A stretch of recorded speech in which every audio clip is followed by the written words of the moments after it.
शंभू काका, बहू को नीचे बुलाओ। मेम साहब बहू घर पर नहीं है, उनको बाहर गए 3 घंटे हो गए। शंभू काका की बात सुनकर शोभना जी गुस्से में बोली, क्या बहू घर में नहीं है? नहीं मेम साहब, शंभू काका धीरे से बोले। माँ देख लो, आपकी नई बहू ने आपका कहना नहीं माना और चली गई अपने काम पर। प्रीति की ननद ने आग में घी का काम किया, अपनी माँ को अपनी भाभी के विरुद्ध भड़काया। आने दो आज प्रीति को घर में, उसकी खैर नहीं। शोभना जी गुस्से में तमतमा कर बोली, सुरेश सुना आपने, आपकी लाडली बहू घर पर नहीं है। शोभना अपने पति को सुना कर बोली, शोभना शांत हो जाओ। प्रीति तुम्हारी मर्जी के बिना अपने काम पर नहीं जाएगी। मैं प्रीति को अच्छी तरह से जानता हूँ, उसको जरूर कोई काम होगा या फिर अपने मायके गई होगी। गुस्सा मत करो, थोड़ी देर में आ जाएगी। मधु, तुम उसके मायके फोन लगाओ। यदि बहू वहां नहीं गई होगी और अगर वह अपनी घटिया नौकरी डिलीवरी के लिए गई होगी तो मैं उसे घर में नहीं आने दूंगी। कह देती हूँ सुरेश, वह मेरी मर्जी के खिलाफ जाएगी, यह मुझे कतई पसंद नहीं। शोभना जी गुस्से में बोले जा रही थी। शोभना, अब तो शांत हो जाओ और बहू पर विश्वास रखो, वह ऐसी नहीं है, तुम्हारे खिलाफ कभी नहीं जाएगी। प्रीति पर पूरा विश्वास है, मैं जानता हूँ उस बच्ची को। सुरेश अपनी पत्नी को समझा कर बोले, तो आप ही बताइए वह 3 घंटे से कहाँ गई हुई है? शोभना जी फिर बोलती हैं, शोभना, मैं मानता हूँ प्रीति गरीब घर की बेटी है। उसके पिता के गुजर जाने के बाद उसने अपने घर की सारी जिम्मेदारी को संभाला है। उसने खुद मेहनत करके अपनी बहन की शादी की है। बेटी नहीं, वो अपने घर का बेटा है।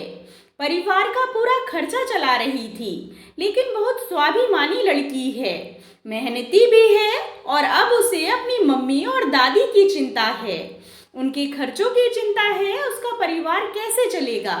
इसीलिए वह बार बार अपने काम पर जाने के लिए तुमसे कह रही थी, लेकिन मैं जानता हूँ वह तुम्हारी मर्जी के खिलाफ अपनी मर्जी से कभी नहीं जाएगी। थोड़ा विश्वास करो और धैर्य रखो। सुरेश फिर से समझाकर अपनी पत्नी से बोला, मैं यहाँ हूँ मम्मी जी। पीछे से प्रीति की आवाज आती है। शोभना ने मुड़कर देखा कि प्रीति गोलू को लिए खड़ी थी और गोलू के सिर पर पट्टी बंधी हुई थी। देखकर शोभना जी और मधु चौंक गए। गोलू बेटा, गोलू को क्या हुआ? यह पट्टी क्यों बंधी है? मधु और शोभना जी एक साथ बोले। मधु ने जल्दी से अपना बेटा प्रीति की गोद में से ले लिया, लेकिन गोलू बोला, मामी बहुत अच्छी हैं, मामी मुझे डॉक्टर के यहाँ लेकर गई और पट्टी कराई। बेटा गोलू को क्या हुआ? सुरेश शांत स्वभाव में बोले, पापा जी घर पर कोई नहीं था, मधु दीदी अपनी किट्टी पार्टी में व्यस्त थी, उनका फोन बजा लेकिन उन्होंने उठाया नहीं। लैंडलाइन पर फोन आया तो मैंने उठाया, मुझे पता चला गोलू को स्कूल में चोट आई है। कोई घर पर नहीं था। शंभू काका भी मधु दीदी का सामान लेने बाजार गए थे। फोन सुनकर मैं घबरा गई थी, हड़बड़ाहट में मैं आपको फोन करना भूल गई। सॉरी मम्मी जी, लेकिन गोलू बाबा को संभालना जरूरी था। प्रीति धीमे स्वर में बोली। प्रीति शोभना जी के बेटे की पसंद थी और शोभना जी के पति भी अपनी बहू को बहुत पसंद करते थे, लेकिन शोभना जी प्रीति को पसंद नहीं करती थी।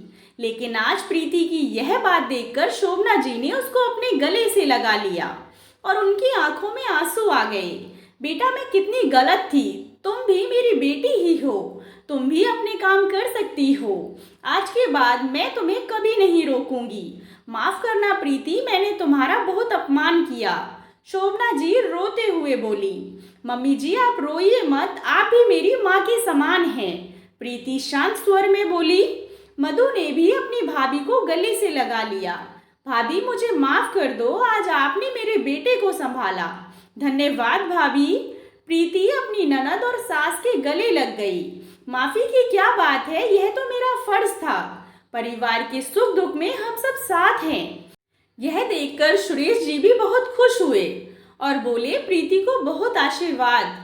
शोभना जी ने भी अपनी बहू प्रीति को काम करने की इजाजत दे दी। सुरेश की जान पहचान से प्रीति एक अच्छी कंपनी में जॉब करने लगी और अपने मायके की मदद करने लगी। ससुराल और मायके दोनों से उसे बहुत प्यार मिला। अब वह बेटा, बेटी और बहू के सारे फर्ज निभा रही है। आशा करती हूँ आपको कहानी पसंद आई होगी। कहानी पसंद आई हो तो चैनल को सब्सक्राइब करें और कहानी को लाइक एंड शेयर करें। कहानी के बारे में कमेंट कर अपनी राय ज़रूर दें।